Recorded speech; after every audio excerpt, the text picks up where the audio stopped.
अस्सलाम वालेकुम स्टूडेंट्स। आज केमिस्ट्री फ़र्स्ट ईयर के चैप्टर 8 का जो टॉपिक हम डिस्कस करने जा रहे हैं वो है सॉल्ट हाइड्रोलिसिस। सबसे पहले तो हम ये देख लें कि सॉल्ट होता क्या है। सॉल्ट एक ऐसा कंपाउंड होता है, एक आयनिक कंपाउंड होता है जिसमें एक पॉजिटिव और नेगेटिव आयन होता है और जिसमें जो पॉजिटिव आयन है वो मेटल की तरफ से आता है और जो नेगेटिव आयन है वो नॉन मेटल की तरफ से आ रहा होता है। अच्छा, इसके अलावा हम ये भी कह सकते हैं कि सॉल्ट की एक और डेफिनेशन है कि सॉल्ट जो है एक एसिड और बेस की जब रिएक्शन होता है तो उसके नतीजे में सॉल्ट और वाटर फॉर्म होते हैं और इस रिएक्शन को न्यूट्रलाइजेशन रिएक्शन कहते हैं। यानी कि एसिड और बेस जब आपस में रिएक्ट करेंगे तो न्यूट्रलाइजेशन रिएक्शन होगा। इस न्यूट्रलाइजेशन रिएक्शन के नतीजे में दो स्पीशीज़ बनेंगी, एक को कहा जाएगा वाटर और एक होगा सॉल्ट।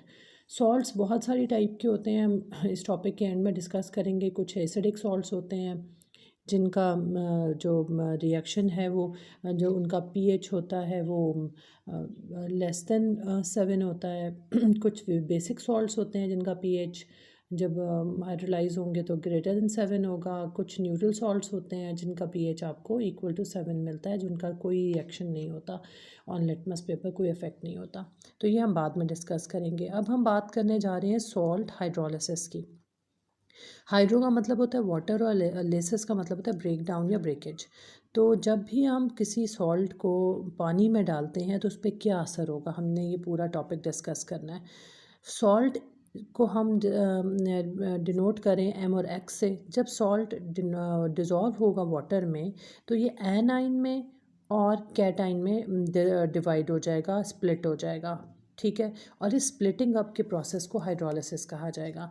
जो सॉल्ट का पॉजिटिव आयन होता है वो वाटर के साथ मिलके एक बेस बना देता है और जो सॉल्ट का नेगेटिव आयन होता है वो मिलके एक एसिड बना देता है। सॉल्ट का जो पॉजिटिव आयन है वो वाटर के साथ मिलके एसिडिक बना देता है और सॉल्ट का जो बेसिक पार्ट है वो मिलके इसको बेसिक सोल्यूशन बना देता है। तो इसका मतलब ये हुआ कि जब cation react with water the H positive ions are produce, the solution becomes acidic. और एग्जांपल आ गई है, कॉपर आयन वाटर में डिसोसिएट हुए तो उन्होंने एक वीक बेस बनाई कॉपर हाइड्रोक्साइड और साथ ही दो प्रोटॉन डोनेट किए। वीक बेस होने की वजह से जो प्रोटॉन्स का असर था वो ज़्यादा था, इसलिए सोल्यूशन एसिडिक हो गया। और जब एन आइन रिएक्ट करेगा वाटर से सॉल्ट का तो वो ओ एच आइंस प्रोड्यूस करेगा और जो सोल्यूशन है वो बेसिक बन जाएगा। एग्जांपल है कि एसीटेट आइन हमारा वीक एसिड का आइन था, वो वाटर के साथ मिला तो उसने वीक एसिड बनाया, एसिटिक एसिड, और साथ ही ओ एच बनाया, बेसिक आइन बनाया जो कि एक स्ट्रॉन्ग बेसिक कैरेक्टरिस्टिक रखता था। इसकी वजह से सोल्यूशन बेसिक हो गया। और लॉरी ब्रॉन्सेट कॉन्सेप्ट में an ion of weak acids are produce strong conjugate bases. ये हमने पहले भी डिस्कस किया था कि वीक एसिड से जो कॉन्जुगेट बेस बनेगी वो स्ट्रॉन्ग बेस होगी और इसी तरह जो वीक बेसिस होंगी उनसे जो कॉन्जुगेट एसिड्स बनेंगे वो स्ट्रॉन्ग एसिड्स होंगे। अब हम वीक एसिड्स वाला देख लेते हैं कि कैसे कॉन्जुगेट बेस स्ट्रॉन्ग होती है। एसिटिक एसिड है, उस वो डिसोसिएट हुआ तो उसने एसिटेट आयन और प्रोटॉन बनाए, ठीक है। एसिटेट आयन जब वाटर के साथ मिला उसने दोबारा एसिटिक एसिड यानी वीक बनाया और साथ ओ एच लिबरेट किए। जो एसिटिक एसिड वीक एसिड था लेकिन ओ एच जो है उसकी वजह से सोल्यूशन बेसिक हो गया, ठीक हो गया। अब हम अगली बात देखते हैं कि अगली एग्जांपल देखते हैं कि कार्बोनेट आयन जब वाटर के साथ मिला तो उसने कार्बोनिक एसिड बनाया, वीक एसिड था, और दो हाइड्रोक्सिल आयन्स निकले जिसकी वजह से सोल्यूशन बेसिक हो गया। अब यहाँ पे आपको ये बात बता दें कि कुछ एनाइंस ऐसे होते हैं जैसे क्लोराइड हो गया, नाइट्रेट हो गया, SO4 हो गया, सल्फेट आयन्स हो गया, ये इतने कॉन्जुगेट वीक बेसिस हैं, ये इतनी वीक बेसिस हैं कि they do not react with water, कोई असर ही नहीं करेंगे ये। अब अगला कॉन्सेप्ट देखते हैं कि ब्रॉन्सेट लॉरी कॉन्सेप्ट के लिए जो वीक बेसिस होती हैं जैसे एल्यूमिनियम हाइड्रोक्साइड, अमोनियम क्लोराइड वगैरह, ये स्ट्रॉन्ग कॉन्जुगेट एसिड्स बनाते हैं और इनके जो कैटाइन्स होते हैं जब ये वाटर के अंदर जाएंगे तो ये एसिडिक सोल्यूशन प्रोड्यूस करेंगे। एग्जांपल हम ले लेते हैं कॉपर हो गया, एल्यूमिनियम हो गया, अमोनियम हो गया, ये जो है इनके कैटाइन्स स्ट्रॉन्ग कैटाइन्स हैं।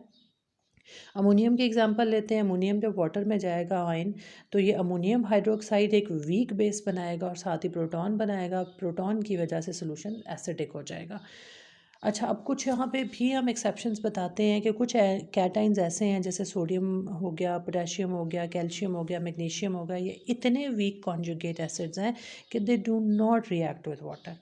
तो हमने कुछ ऐसी भी एक्सेप्शंस देखी थी एनाइंस की भी, जो वाटर के साथ रिएक्ट नहीं कर रही थी, और कुछ कैटाइंस भी हैं जो वाटर के साथ रिएक्ट नहीं करते।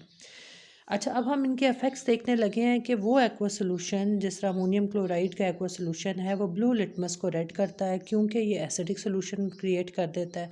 अब रिएक्शन आप देख लें कि अमोनियम क्लोराइड जब वाटर के साथ मिलेगा तो एक वीक बेस बनाएगा अमोनियम हाइड्रोक्साइड, और एक स्ट्रॉन्ग एसिड बनाएगा HCl।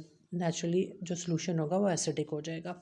इसी तरह aqua solution of potassium carbonate K2CO3 turns red litmus blue, यानी बेसिक सोल्यूशन बनाएगा। रिएक्शन देखें, K2CO3 जब 2H2O के साथ मिलता है तो ये पोटेशियम हाइड्रोक्साइड बनाएगा जो कि एक स्ट्रॉन्ग बेस है, प्लस कार्बोनिक एसिड बनाएगा H2CO3 जो कि एक वीक एसिड है। तो रिएक्शन में जो अल्टीमेट रिजल्ट होगा वो बेसिक सोल्यूशन होगा। कुछ ऐसे भी सॉल्ट्स होते हैं जो लिटमस पेपर पे कोई रिएक्शन नहीं करते, यानी वो एक न्यूट्रल सोल्यूशन क्रिएट करते हैं। जैसे NaCl हो गया, जब ये वाटर में जाएगा तो ये एक स्ट्रॉन्ग बेस बनाएगा और एक स्ट्रॉन्ग एसिड बनाएगा। है ना हैरानगी की बात कि स्ट्रॉन्ग एसिड और स्ट्रॉन्ग बेस जब रिएक्ट करते थे वो न्यूट्रल सॉल्ट बनाते थे साथ वाटर। इसी तरह जब न्यूट्रल सॉल्ट पानी में घुलेगा तो वो रिवर्स रिएक्शन करेगा, एक स्ट्रॉन्ग बेस और एक स्ट्रॉन्ग एसिड बनाएगा। और जब इसका मतलब है कि स्ट्रॉन्ग बेस और स्ट्रॉन्ग एसिड होने की वजह से जो रिएक्शन है वो न्यूट्रल हो जाएगा, जो सॉल्ट है वो न्यूट्रल होगा। जिसमें भी कोई चीज़ वीक होगी वो रिजल्टेंट दूसरी एंटिटी को स्ट्रॉन्ग होने देगा, और उसकी वजह से सोल्यूशन में उसी का असर आएगा जो स्ट्रॉन्ग एंटिटी होगी। अब यहाँ पर एक चीज़ आपके जहन में आ जानी चाहिए कि हाइड्रोलिसिस और हाइड्रेशन जो है वो सेम कॉन्सेप्ट्स नहीं होते। हाइड्रेशन जो होती है ये एक ऐसा केमिकल प्रोसेस होता है जिसमें वाटर के साथ चीज़ें कंबाइन हो रही हैं, सिर्फ उनके साथ एक टेम्परेरी लिंक बन रहा है, कोई बॉन्ड ब्रेकेज नहीं हो रही, कोई बॉन्ड टूटने का अमल नहीं होगा। जबकि हाइड्रोलिसिस में उसका जो वाटर का जो अपना बॉन्ड है ना, HOH बॉन्ड, वो टूट जाता है और वो दूसरे के साथ लिंक बनाता है। तो ठीक हो गया। तो हाइड्रोलिसिस एक स्ट्रॉन्ग केमिकल प्रोसेस है जिसमें वाटर का मॉलिक्यूल टूट रहा है, जबकि हाइड्रेशन में जो दूसरा केमिकल है वो वाटर के साथ लिंकेज बना रहा है, लेकिन वाटर का मॉलिक्यूल नहीं टूट रहा।